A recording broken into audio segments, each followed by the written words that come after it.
आप देख रहे हैं the daily show with Munir नेमत। प्रोग्राम में आपको खुशामदीद कहते हैं। तस्करा हो रहा है पाकिस्तान में जो मौजूदा सियासी सूरत हाल है उस हवाले से। कल जिस अंदाज से गिरफ्तारी हुई फवाद चौधरी साहब की और इसके अलावा आज गए तक जो सूरत हाल नजर आ रही है उसमें ये कहना बड़ा ही मुश्किल होगा कि आने वाले दिनों में पाकिस्तान में सियासी इस्तेकाम आ सके। दूसरी जानिब पंजाब और KP की असेंबलियां तहलील होने के बाद अब तक इन दोनों सूबों में इंतखाबात का शेड्यूल अनाउंस नहीं हो सका। इसके पीछे के हवाले से मामला क्या है ये जानेंगे। हमारे साथ ज्वाइन करें सीनियर सहाफी तज्जियाकार जनाब रियाज आजिज साहब से जानने की कोशिश करते हैं कि कल जो हुकूमत ने इकदाम किया या इलेक्शन कमीशन की दरख्वास्त पे जो कुछ कल हमने देखा, क्या वो सही था? क्या उसको अवॉइड किया जा सकता था? और अगर इस सब को अवॉइड नहीं किया गया तो उसका दरअसल बेनिफिशियरी कौन बनता है? रियाज साहब अस्सलाम वालेकुम।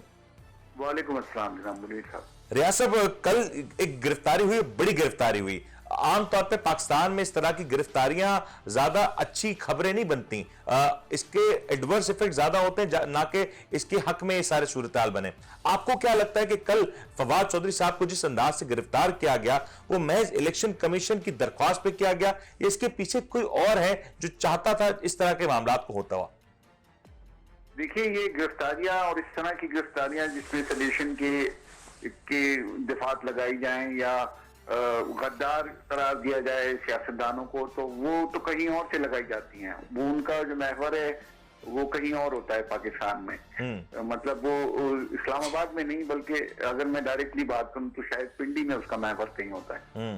तो वो ये इस तरह की सूरत हाल है कि ये पाकिस्तान में इससे पहले भी बहुत सारे लोगों पे सदेशन या गद्दारी के आप चार्जेस लगाते रहे, लेकिन दरअसल ये मैसेजिंग है, ये किसी फवाद चौधरी को दिखाया गया है लेकिन पैगाम किसी और को दिया गया। बिल्कुल सही। ये मैसेज गालिबन पाकिस्तान तहरीक इंसाफ के चेयरमैन को दिया गया है कि देखिए आप बहुत ज्यादा बात कर रहे हैं, बहुत ज्यादा बोल रहे हैं और जो कुछ आपके मुंह में आता है आप मीडिया पे आके कह देते हैं। तो अब देखिए हमने फवाद चौधरी का क्या किया है और यही हाल हम आपका भी करेंगे। और गालिबन अगर मैं गलत नहीं रियाज साहब तो रात की तारीकी में घर पे जाके किसी को इस तरीके से बगैर वारंट गिरफ्तार करना ये भी इस वजह से किया जा सकता है ताकि खौफ और बढ़ाया जा सके। जाहिर है इसका असल मकसद तो पैनिक फैलाना है ना। सिर्फ PTI के चेयरमैन ही नहीं बल्कि निचली सतह पर भी तमाम रहनुमा और कारकुनों में एक पैनिक फैलाना है कि अगर ज्यादा हमने बात की तो हमारे साथ क्या हो सकता है। तो वो उन इम्कानात को सामने रखें, यानी जिनको ये मैसेज दिया जा रहा है उनसे कहा जा रहा है बिटवीन द लाइंस कि आप इन इम्कानात को सामने रख के बात करें। तो जाहिर है वो मोहताज होंगे गुफ्तगू करने में, वो ट्विटर पे भी मोहताज हो जाएंगे, वो सोशल मीडिया पे भी मोहताज हो जाएंगे, वो आम गुफ्तगू में मीडिया चैनल पे और हो भी गए। यानी कल से अब तक मैं देख रहा हूँ कि बड़ी नर्म गुफ्तगू की जा रही है, बड़ी एहतियात से गुफ्तगू की जा रही है PTI के रहनुमाओं की तरफ से इस इशू पर। और मैं गलत नहीं हूं तो रियाज साहब ये जो तहरीक इंसाफ के जितने भी 16 बयां मुकर्रर हैं, जो स्पोक्स पर्सन है, मुराद सईद साहब की बात कर लें, फवाद चौधरी साहब की बात कर लें, शहबाज गिल की बात कर लें, फयाज अल हसन चौहान की बात कर लें, कहीं ना कहीं रेडार में तो रहे हैं ना कि इनको किसी तौर पर इनकी जबाबंदी की जाए या इनकी टोन को मेलो डाउन किया जाए। असल मकसद तो यही है। और आपने मुराद सईद का नाम लिया तो मुराद सईद तो एक तवील अरसे से मंजर पर ही नहीं है। बिल्कुल उनके वो ना इमरान खान के दाएं बाएं अब नजर आते हैं, ना किसी मीडिया टॉक में नजर आते हैं, ना वो कोई शोला बयानी करते नजर आते हैं। तो वो इस वक्त मंजर से गायब हैं और इत्तलात ये है उनके बारे में कि वो उनके शदीद इख्तिलाफात हैं शायद इमरान खान से, बराह रास्त अब इमरान खान से उनके कुछ इख्तिलाफात हो गए हैं जिसकी वजह से इमरान खान ने उनको जानबूझकर अपने से दूर कर दिया है, यूं समझिए कि डिसऑन कर दिया है। तो वो तो इसलिए अगर मंजर से गायब है तो उस बेचारे का नाम ही लेना इस मौके पर मुनासिब नहीं है, इसलिए दाएं बाएं तो कोई और लोग हैं। बिल्कुल सारे मामला वो ही तय कर रहे हैं, यानी शाह महमूद कुरैशी जैसे लोग जिसके बारे में फैसल मावड़ा भी बहुत सारी बातें करते रहे कि वो 3-4 लोगों को पिन पॉइंट करके बातें करते रहे हैं कौन लोग इमरान खान को वरगला रहे हैं, इमरान खान को गलत मशवरे दे रहे हैं।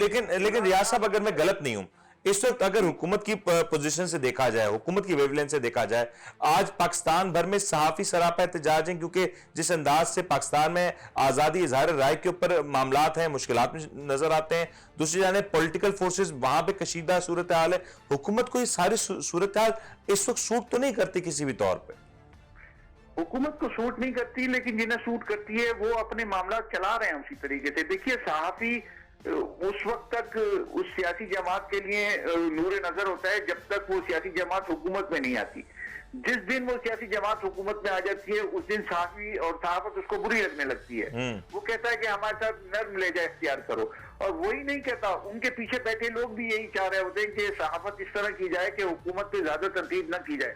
तो हुकूमत उसमें सर जो हुकूमत करेगी वही बात की जाएगी ना। मतलब आप और मैं अगर हम कोई बैठ के यहाँ बात कर रहे हैं तो हम अपनी तरफ से कोई स्टोरी मैन्युफैक्चर तो नहीं कर रहे, हम तो वो जो जबान हम तो जो देख रहे हैं उसी का अक्स बयान कर रहे हैं। देखिए ये तो सहाफत का इंटरनेशनल उसूल आप बयान कर रहे हैं, लेकिन वो उसूल यहाँ पर अप्लाई नहीं होता है ना। आप देख लीजिए कि पाकिस्तान में अब जो हो रहा है वो क्या माजी में नहीं होता रहा? बिल्कुल। माजी में जब हो रहा था तो ये जो हुकूमत में बैठे हुए लोग थे ये कितनी सख्त तनकीद कर रहे थे। बिल्कुल सही। इमरान खान की हुकूमत पर के ये देखे क्या कर रहे हैं साथियों के साथ, ये इज़हार आजादी पे कब्जन लगा रहे हैं और सहाफियों को गिरफ्तार भी किया जा रहा है। अब इस दौर में भी हो रहा है, सहाफी गिरफ्तार हो रहे हैं, सहाफियों पे कब्जनें लगाई जा रही हैं, और दूसरी मतलब पोजीशन बदल गई। इमरान खान उस तरफ आ गए और जो यहाँ बैठे थे वो इख्तियार में चले गए, बस पोजीशन बदल गई, बाकी हालात वही हैं सहाफियों के लिए भी और मुल्क के अवाम के लिए भी। बल्कि अवाम के लिए तो बदतरीन हालात होते जा रहे हैं जैसे जैसे वक्त गुजर रहा है। और मेरे सवाल भी यही है रियाज साहब, मेरा असल में सवाल भी यही है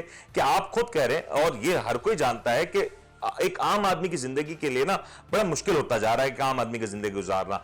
तो हुकूमत की तरजीहात तो ये नहीं होनी चाहिए थी कि आम आदमी की जिंदगी को या एक आम आदमी को कैसे रिलीफ पहुंचाया जा सके। अगर आज हुकूमत की तरजीहात ये होंगी कि सहाफियों की जबाबंदी कैसे की जाए, आज हुकूमत की तरजीहात ये होंगी कि अपने मुखालफिन की जबाबंदी कैसे की जाए, उनको जेलों के पीछे कैसे किया जाए, उनके हवाले से इंतकामी कार्रवाई कैसे की जाए, तो फिर हुकूमत की तो सारी तरफ जो एनर्जी है, जो कुव्वत है, वो तो इसी तरफ सर्फ हो जाएगी, फिर अवाम के हाथ क्या आएगा?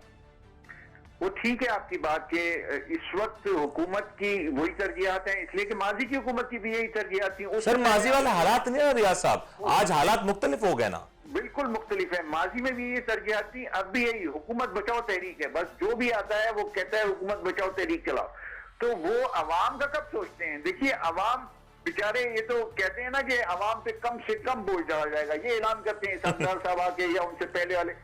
हालांकि असल में सबसे ज्यादा बोझ अवाम ही पर पड़ता है। देखिए मैं आपको सादा सी मिसाल देकर समझाता हूँ कि अगर ये टैक्स लगाते हैं, मिसाल के तौर पे 100 रुपए का टैक्स लगाते हैं किसी आइटम पे या किसी अमीर आदमी पे, कहते हैं जी हमने अमीर पे टैक्स लगाया। वो अमीर क्या करता है कि वो जाहिर है अमीर कौन होता है? अमीर वो होता है कि जो सनतकार होता है या सरमायादार होता है या ताजिर होता है या वो जमींदार होता है। तो वो क्या करता है कि वो अपनी प्रोडक्ट पे वो पैसे बढ़ा देता है, यानी अगर हुकूमत 100 रुपए का टैक्स उसके ऊपर लगाती है तो वो 120 रुपए अपनी प्रोडक्ट के कर देता है।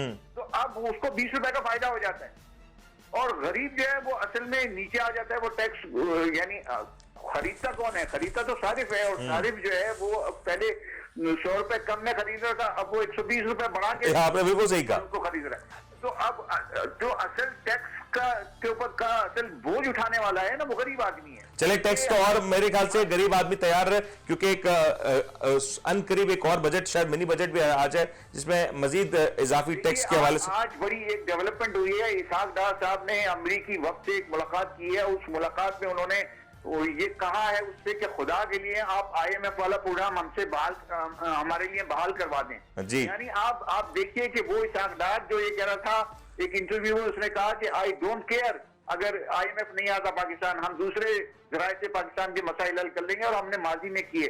तो उसके इस जुमले को पकड़कर पाकिस्तान में माफियाज जो IMF के लिए और इंटरनेशनल एजेंसी के लिए काम कर रही है वो इतनी सरगर्म हो गई कि आज की खबर आपको दे रहा हूँ। आज इसहाक डार साहब ने अमरीकी वक्त से मुलाकात की है और उससे गुजारिश की है कि खुदा के लिए हमारा IMF का प्रोग्राम बहाल करा दें, और IMF से कहें कि पाकिस्तान के साथ जरा नर्म रवैया इख्तियार करें। यानी उस इसाकदार को जो डॉलर को चाह रहा था कि पाकिस्तान में इस्तेकाम आए और डॉलर की कदर नीचे आए, उसको घुटनों पे लिटा दिया, बल्कि उसको मुंह के बल लिटा दिया गया उन माफियाज ने। इतनी ताकतवर माफियाज पाकिस्तान और गालिबन जिन इसहाक डार साहब की आप बात कर रहे हैं वही हैं जब वो लंदन से पाकिस्तान आ रहे तो हवाई जहाज में ही जब वो मौजूद थे तो डॉलर अपनी कदर 20 रुपए कम कर चुका था, 20 रुपए तक हो चुका था, और उस वक्त बात ये की जाती थी कि डॉलर की कदर 180-190 रुपए तक हो सकती है, जो कि आज 250-55 रुपए हुकूमती सतह पे एतराफ किया जा रहा है जी। और उसके बाद हुआ क्या? उसके बाद उनके आने के बाद डॉलर में इस्तेकाम आया, उसकी कदर नीचे आई, लेकिन माफिया सरगर्म हो गए और उन्होंने मैसेज दिया पूरा ये मार्केट से डॉलर गायब करके आप अंदाजा करें कि एक वो जो मुलाकात हुई है उसके हवाले से बता रहा हूं मैं आपको कि उस मुलाकात में इसाक डार साहब ने उस वक्त से कहा कि देखिए हम तो बड़े मजबूर हैं, यहाँ से अफगानिस्तान और ईरान डॉलर स्मगल हो रहा है जी। खुदा का खौफ करो यार, आप मुल्क के वजीर खजाना हो, आप इतनी बेबसी का इजहार अमरीकी वक्त के सामने कर रहे हो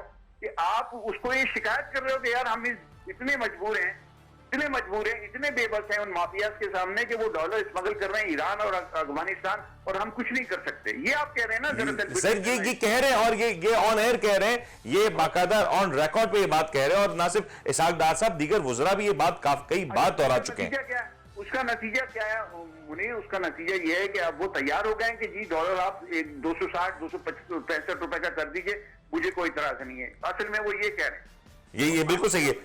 डॉलर इतने ऊपर जाएगा तो फिर महंगाई कहां जाएगी, आप अंदाजा कर लीजिए। फिर ये आके तकरीरें करेंगे कि जी आम आदमी पे, गरीब आदमी पे हम बोझ नहीं डाल रहे। हालांकि उन्होंने उसी गुफ्तगू में ये भी कहा है उस अमेरिकी वक्त से कि हम बिजली के प्राइसेस बढ़ाने के लिए तैयार हैं, बिल्कुल, गैस के प्राइसेस तैयार। तो बस तो फिर आप सोच लीजिए कि गरीब आदमी, और कहेंगे ये आके गरीब आदमी पे बोझ नहीं डालेंगे। हाँ, नहीं डालेंगे अपना तौर पर, लेकिन जिस पर आप बोझ डालेंगे वो अपना बोझ शिफ्ट कर देगा गरीब, बिल्कुल डालेगा। आप उसको रोकते नहीं है, कीमतों को कंट्रोल करते नहीं है आप, तो फिर ये तो होगा ना मुल्क में, ये मसाइल तो होंगे। लेकिन रियाज साहब, कहीं ना कहीं इसका एक बेनिफिट हुकूमत को भी तो है ना। अगर इसी तरीके की सूरत हाल चलती रहती है तो हुकूमत को पंजाब और केपीके में जो इलेक्शंस कराने हैं, जो वफाक में, चले मैं कहूं अक्टूबर में जो इलेक्शंस कराने हैं, वो उन इलेक्शंस का बहाना मिल जाएगा। हुकूमत एक माशी इमरजेंसी डिक्लेयर कर देगी, हुकूमत कहेगी इस वक्त मुल्क के हालात सही नहीं, इलेक्शंस इस तरह की सूरत हाल में कराए नहीं जा सकते, हुकूमत को 1-2 साल का वक्त मिल जाएगा।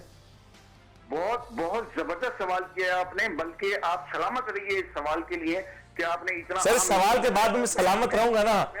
मैं इंशाल्लाह हाँ, नहीं, बहुत अच्छा सवाल, इसलिए कि इस इशू के ऊपर मैं खासा बोलता रहा हूँ, मुख्तलिफ चैनल्स पे मैंने बात की है कि ये मामला इस तरह का है कि अब आपके कंट्रोल से चीजें बिल्कुल निकलती जा रही हैं। और असल में हुकूमत ये चाहती है कि ये जो किसी भी तरीके से कोई भी बहाना लेकर ये इलेक्शन को डिले करे। तो ये मुझे तो केपीके में या पंजाब में इलेक्शन होते नजर आ नहीं रहे। ये इमरान खान ने जो किया है, जो कुछ उन्होंने अपनी अना की भेंट चढ़ा दी है, 2 असेंबलियां अपनी, जो जहां हुकूमतें थी 2 हुकूमतें अपनी अना की भेंट चढ़ा दी है, अब उनको उसका खुमियाजा भुगतना पड़ेगा और वो भुगत भी रहे हैं। ये देखिए कल का वाकया जो बिल्कुल, शायद अगर कल हुकूमत होती तो पंजाब में तहरीक इंसाफ के लिए इस तरह की सूरत हाल ना होती। हाँ बिल्कुल, जाहिर है कि देखिए ना, इतने अच्छे से वो बच के चल ही रहे थे ना, अपने आप को बचा के चल रहे थे, इसलिए कि सुबह उनके पास था। लेकिन मैं रियाज साहब, क्योंकि अब आपने बात छेड़ दी है, मुझे बताएं कि अगर ये पंजाब और केपीके में इलेक्शंस नहीं होंगे और टाइम पे नहीं होंगे तो सर इसका कोई कानूनी और आईनी रास्ता तो मेरे ख्याल से ऐसा मौजूद है नहीं। और अगर यहां पे इंतखाबी अमल नहीं होता, कोई रास्ता इख्तियार कर भी लिया जाए, कोई तलाश कर भी लिया जाए, तो क्या तहरीक इंसाफ आपको लगता है इसी तरीके से खामोश बैठेगी, इसी तरीके से मुंह में दही जमा के बैठे रहेंगे कि नहीं, जब हुकूमत का दिल करेगा, इलेक्शन कमीशन का दिल करेगा तब इलेक्शन करवा दें?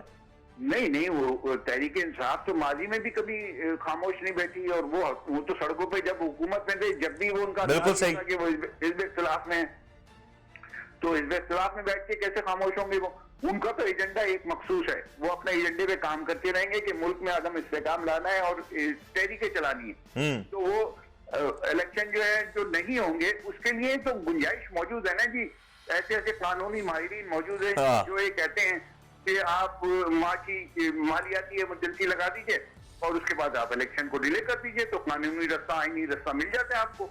तो वो ये करने के लिए तैयार बैठे हुए हैं और मेरा ख्याल है यही होने जा रहा है। और ये अगर हो गया तो आपने भी ये बात कही, मैं भी यही बात कह रहा हूं कि तहरीक इंसाफ बैठेगी नहीं, उनका अपना जो एजेंडा है या उनकी जो अपनी सियासत है वो उसके ऊपर कारबंद रहेंगे। तो सर ये मुल्क कहां जाएगा? ये आप जो कह रहे हैं अदम इस्तेकाम होगा, तो ये इंतशार कहां तक फैलेगा? क्या ये सड़कों पे आ जाएगा? क्या गली मोहल्लों में आ जाएगा? क्या लोग अवामी सतह पे अब बाहर निकलेंगे? होने क्या जा रहा है फिर? देखिए, ये अदम इस्तेकाम और बेचैनी तो बढ़ेगी, लोग बहुत ज्यादा परेशान हैं। और लोग अभी आप देख लीजिए जो इन साहब का, चौधरी साहब का जो गिरफ्तारी हुई है, ये फवाद चौधरी साहब, इस पर एहतजाज करने के लिए 200 लोग भी जमा नहीं कर पाई तहरीक इंसाफ। बिल्कुल सही।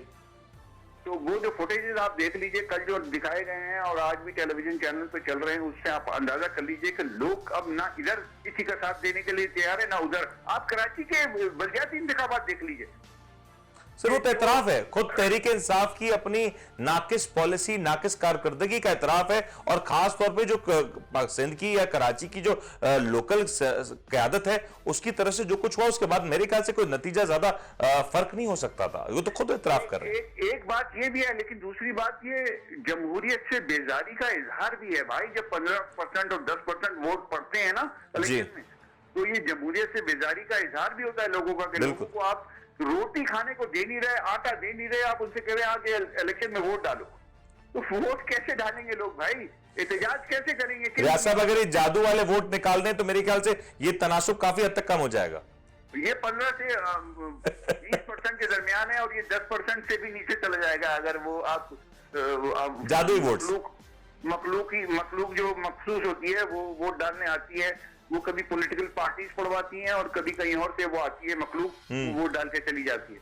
तो वो इस तरह की सूरत हाल है। तो सर मैं ये समझ लूं ना कि ये जो आप कह रहे हैं शायद आने वाले 3-4 माह ये ऐसे ही रहेंगे, ये इस्तेकाम नहीं आने जा रहा, यहाँ पे सूरत हाल कुछ संभलने नहीं जा रही। नहीं, मुझे नहीं लगता पाकिस्तान में फिलहाल कोई इस्तेकाम आएगा। देखिए, इमरान खान अपनी पॉलिसी बदलने के लिए तैयार नहीं है। वो अपनी सोच, आप अंदाजा कीजिए कि एक आदमी ने ये कहा कि वह कौमी असेंबली से हमारे लोग बाहर आ जाएंगे, ठीक है, उन्होंने इस्तीफे दे दिए अपनी हुकूमत खत्म होने के बाद। इमरान खान की बात कर रहा हूँ। फिर उन्होंने उनसे ये गुजारिशें करते रहे अपोजिशन हुकूमत वाले के खुदा के लिए आप असेंबली आ जाएं, असेंबली आ जाएं, असेंबली आ जाएं। वो नहीं आए। उन्होंने कहा कि हमारे इस्तीफे मंजूर करो। बिल्कुल। और वो अरकान असेंबली पाकिस्तान तहरीक इंसाफ के असेंबली में इस्तीफे की मंजूरी के लिए अपीलें करते रहे, मुजाहरे करते रहे, एहतजाज करते रहे कि हमारे इस्तीफे फौरन मंजूर करो। बिल्कुल सही। लेकिन जब इमरान खान साहब ने यू टर्न लिया और नया ऑर्डर आया, तो नई शरह जब आई, नई शरीयत जब आ गई इमरान खान साहब की, तो उस शरीयत के तहत उन्होंने कहा नहीं जी अब आप इस्तीफे मंजूर करने के खिलाफ एहतजाज करें। सही। तो अब वो लोग इस्तीफे मंजूर होने के खिलाफ एहतजाज कर रहे हैं। ये नई शरीयत है इमरान खान। बिल्कुल बिल्कुल दुरुस्त कर रहा है। और मेरे ख्याल से ये जी रियाज साहब, मुल्क में सियासी रहनुमाओं की ये पोजीशन हो कि उनके अंदर सूझबूझ का कोई अंसर ही मौजूद ना हो। जो लीडर कहते हैं बस उसको खुश करने के लिए, उसकी खुशामद में आप इतने आगे बढ़ जाएं कि जो वो कह रहा है आप ठीक कह रहे हैं और बादशाह सलामत का फरमान बुलंद हो, तो फिर उस मुल्क में कैसे आप किसी तब्दीली या बेहतरी की तवक्को कर सकते हैं? इमरान खान का एजेंडा है कि जब हुकूमत में है तो ठीक है सब, यानी अगर इलेक्शन हो और उसमें वो जीत जाए तो वो ठीक है इलेक्शन, वरना रिग्ड है वो आके बाहर उस पर एहतजाज करेंगे तो उनके लोग तो एहतजाज करते रहेंगे। ये बिल्कुल आपने दुरुस्त फरमाया, क्योंकि सियासत का एक दूसरा नाम ही है बर्दाश्त करना, तहमुल से काम लेना और अपनी हिकमत अमली को बड़ी सोच समझ के तदब्बुर के साथ आगे की तरफ लेके जाना। बहुत बहुत शुक्रिया रियाज साहब, आपने जिस अंदाज से आज तबसरा के यकीन तौर पर आप हर बारी बड़ी ज़बरदस्त गुफ्तगू करते हैं, आज भी आपने बड़े सारे मामलात और पहलुओं के ऊपर से जो कुछ रोशनी डाली है। यकीन तौर पर यह लम्हा फ़िक्रिया है कि पाकिस्तान में इस वक्त एक ऐसी बहरानी कैफियत है कि पाकिस्तान बहरान दर बहरान में गिरता चला जा रहा है। लेकिन तरजीहात, मैं हुकूमत की बात करूँ, मैं अपोजिशन की बात करूँ, दोनों ही फरीकैन और तमाम तर जो इसमें आप कह सकते हैं जो अनासर हो सकते हैं, आप भी बखूबी जानते हैं, फिलहाल तरजीहात हर तरफ से चारों अतराफ से जो नज़र आ रही है कि वो किसी भी तौर पे अवामी मफाद की नहीं है, ज़ाती मफाद की हैं। अना है, ज़ाती मफाद है। और शायद अगर ये अना, ये ज़ाती मफादात की जंग ना ठहरी, अगर ये मामला यहाँ पे ना रुका, तो यकीनी तौर पे किसी बड़ा नुकसान पाकिस्तान को या पाकिस्तान की कौम को उठाना पड़ सकता है, जो हम दुआ गो हैं कि ऐसा ना हो। क्योंकि अगर ऐसा हुआ तो शायद इस बार ये कौम इन हुक्मरानों को माफ़ ना कर सके। उम्मीद करते हैं आपको आज का प्रोग्राम पसंद आया होगा। अपने मेज़बान मुन्नी को इजाज़त दीजिए, अपना ख्याल रखिएगा। अल्लाह हाफ़िज़।